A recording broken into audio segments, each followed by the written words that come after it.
فنانة كبيرة اعتزلت التمثيل بسبب رؤية وهمس في الودن. أنا شيماء خميس ودي حكاية على الماشي.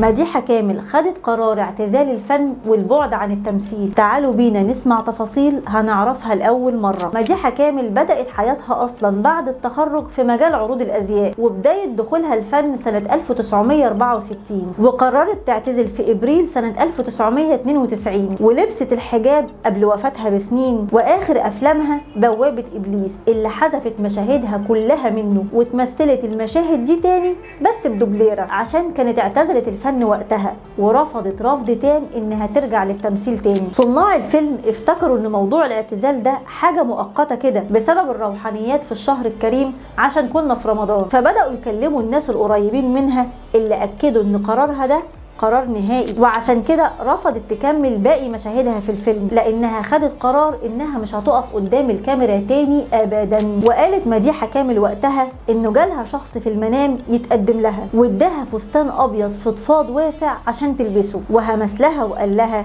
آن الاوان يا مديح. وفعلا اعتزلت التمثيل تماما ولبست الحجاب. مديحة اصلا طول حياتها كانت بتعاني من مرض القلب، واتصابت لاول مرة بجلطة في القلب سنة 1975، بس التعب شد عليها قوي قبل وفاتها بسنة واحدة، وتوفت سنة 1997 تحديدا في 4 رمضان بعد ما صلت الفجر جماعة مع بنتها وجوزها، ونامت بعدها وفاضت روحها للي خلقها. الله يرحم الفنانة الجميلة المعتزلة ويجعل مرضها في ميزان حسناتها.